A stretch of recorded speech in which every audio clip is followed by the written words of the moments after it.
Now it's China's electric vehicles' turn, facing an anti-subsidy probe from the EU. Last week, the bloc has started customs registration of Chinese EV imports, which paved the way for retroactive duties. This is not new to China. Tires, textiles, photovoltaics.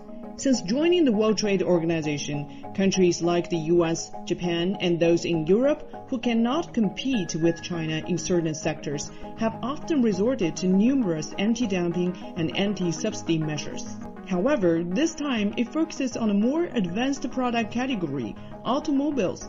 To some extent, the case highlights the significant upgrading of Chinese industries since its accession to the WTO. The EU claims this investigation is based on WTO rules, but it's important to note that the US, Japan, and Europe's definition of Chinese subsidies is hardly fair.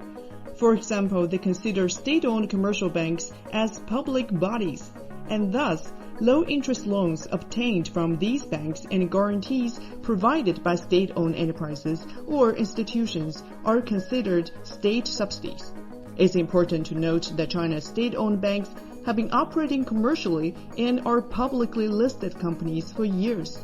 China has long argued that the WTO should not allow special discriminatory rules for state-owned enterprises.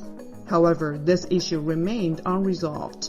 Obviously, this is not about rules-based fair competition, rather having one side create the rules for the game, meanwhile slapping trade barriers on other competitors. Tesla founder and CEO Elon Musk spoke truth in January this year. If there are not trade barriers established, they will pretty much demolish most other car companies in the world. They're extremely good. Similarly, the US also felt uneased by China's competitive EV industry.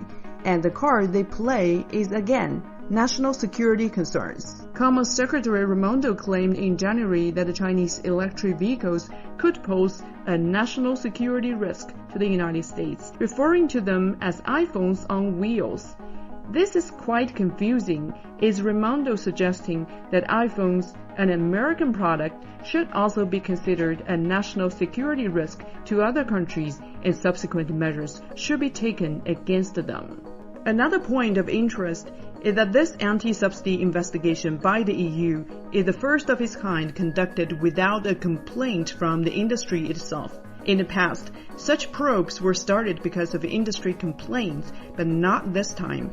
This is mainly because the industry fears such actions could provoke Chinese retaliation, ultimately harming the European automobile industry. Mercedes-Benz has stated that protectionist measures would be counterproductive and even argue the EU should lower tariffs on EV imports from China because increased competition from China would pressure car makers in Europe to make better electric cars. Automotive parts supplier Bosch said punitive tariffs and trade barriers would result in a lose-lose situation. It's crucial to remember that China is the world's largest car market. It is reported that Volkswagen sells over 3 million cars a year in China, which equates to one Volkswagen sold every 10 seconds. If EU politicians ignore the real interests of industry and persist in wielding the big stick of trade protection, it might not be clear who ultimately gets hurt. Recall in 2012 when the EU and the US launched anti-dumping and countervailing investigations against China's photovoltaic industry, leading to widespread unset in China. Years later, China's photovoltaic industry has successfully slashed costs to a tenth of their previous levels, establishing itself as a global leader in the process.